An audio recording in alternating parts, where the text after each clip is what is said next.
अरे परमेश्वर पिता ने तुमको जोड़ा इसलिए है कि तुम एक दूसरे के साथ मिलकर चलो और पिता की महिमा करो। आज मैं विश्वासी भाई बहनों को बोलता हूँ, विश्वासी पत्नी पत्नियों को भी बोलता हूँ, आप भी इस बात को जानिए, परमेश्वर पिता ने पति और पत्नी को जो रिश्ते में बांधा, इसका उदाहरण मसीह और कलीसिया के द्वारा दिया है। ये पवित्र रिश्ता है। पत्नियां अपने पति का आदर करें और पति भी अपनी पत्नियों को आदर करें। बाइबल में लिखा हुआ है, बल्कि मैं आपको ले जाना भी चाहता हूँ इफिसियों, आप 2 मिनट मेरे साथ रहिए और मैं खत्म कर रहा हूँ।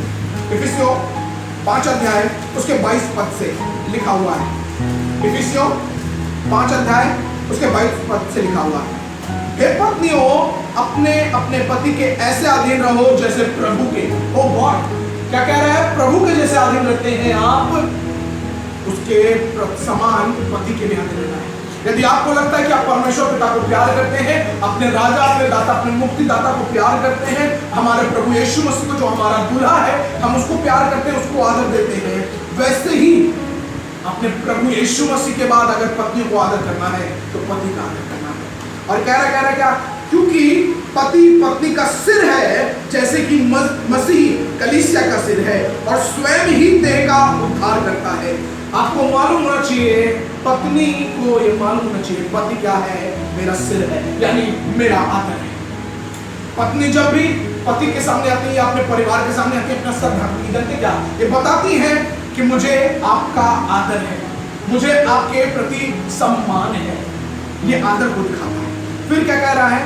कह रहा पर जैसे कलीसिया मसीह के अधीन है, वैसे ही पत्नियां भी हर बात में अपने अपने पति के अधीन है। आपको मालूम होना चाहिए, कलीसिया परमेश्वर पिता की सुनती है, प्रभु यीशु की सुनती है। प्रभु के लोगों, आपको भी सुनना है, आपको भी सुनना है। पत्नियों, आपको सुनना है। बहनों, अपने पति की सुनो। भाइयों, अपनी पत्नी को प्यार करो, उनको आदर दो। इससे क्या होगा? रिश्ता मजबूत होगा। और थोड़ा सा और आगे जाता हूं, फिर कुछ बात बताता हूं। 25वां पद कहता है, हे पतियों अपनी अपनी पत्नी से प्रेम रखो, जैसे मसीह ने भी कलीसिया से प्रेम करके अपने आप को उसके लिए दे दिया, कि उसको वचन के द्वारा जल के स्नान से शुद्ध करके पवित्र बना। आपको यह मालूम होना चाहिए कि परमेश्वर पिता ने हमसे प्यार किया है। प्रभु यीशु मसीह जो हमारा दूल्हा है, जो हमें बादलों पर लेने आएगा, वो हमें तैयार करना चाहता है। हमें तैयारी करना है, हमें यह तैयारी करना है। और एक बात बताऊं, प्रभु ने एक दिन मुझसे बोला, मैं ऑलमोस्ट वचन खत्म कर रहा हूँ क्योंकि बहुत ज़्यादा समय नहीं है और मैं चाहता भी नहीं इस रात के समय में मैं बहुत अधिक, लेकिन मैं आपको बताना चाहता हूँ कि आप इस बात को जाने सीखें। जो बात परमेश्वर पिता ने एक दिन मुझसे बोली, आज जानते हैं रिश्ते या सेवकाइयां बिगड़ क्यों रही है? क्योंकि सेवकाइयों में का अधिक बिगड़ने का कारण क्या है? पति पत्नी के झगड़े। अगर पत्नी या पति दोनों जन मिनिस्ट्री कर रहे हैं, या पति मिनिस्ट्री कर रहा है पत्नी नहीं कर रही, या दोनों जन मिनिस्ट्री कर रहे हैं, कारण क्या है? शैतान इनके बीच में एक गड़बड़ी उत्पन्न करता है। इनकी बोली और इनकी भाषा में समझ नहीं होगी और ये बिना वजह रोज लड़ेंगे। आज तुमने खाना में नमक ज्यादा कर दिया, ये लड़ने की वजह नहीं थी लेकिन बन गए।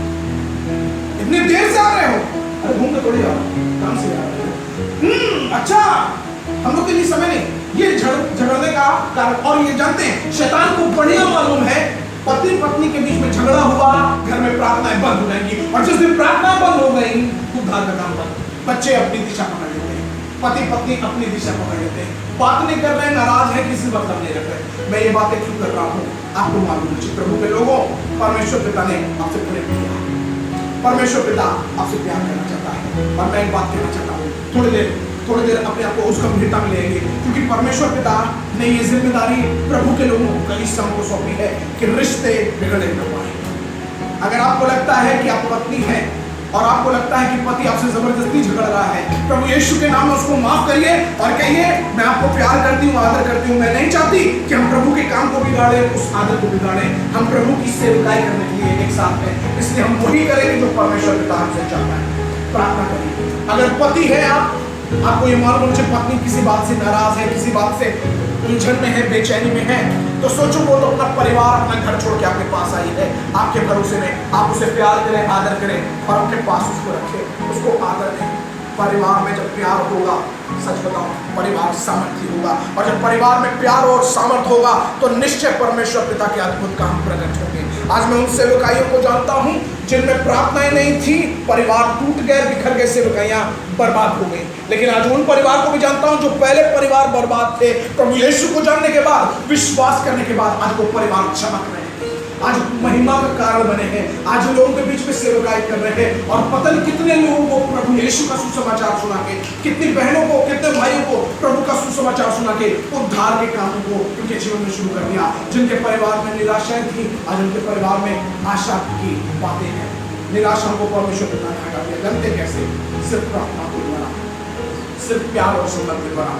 प्रभु के लोगों, उद्धार के काम के लिए, उद्धार की सामर्थ के लिए हमें एक मन होकर प्रार्थना करना चाहिए। परिवार को एक मन होकर प्रार्थना करना चाहिए, कलीसियाओं को एक मन होकर प्रार्थना करना चाहिए, सेवकों को एक मन होकर प्रार्थना करना चाहिए। इससे क्या होगा? हमारे देश में बेदारी आएगी, हमारे देश में सामर्थ्य काम प्रकट होंगे, हमारे देश में प्रभु की महिमा प्रकट होगी, हमारे देश में जो जवान बुरी संगतियों में पड़ गए वो वापस लौटेंगे और वो प्रभु की महिमा का पात्र बनने पाएंगे। प्रभु के लोगों, प्रभु के कलीसिया, प्रभु के लोगों, प्रभु के विश्वासी भाई बहनों, आपको यही बताना चाहता हूँ, जिस बुलाहट से परमेश्वर पिता ने बुलाया है, किसी भी छोटी सी या बड़ी सी किसी भी बात के द्वारा अपने विश्वास को मत गवाइए, रिश्तों को मत बर्बाद होने दीजिए, परिवार को जोड़ के रखिए, अब प्रार्थना करते रहिए। इसके द्वारा परमेश्वर पिता आशीषित करेगा। आमीन। आइए।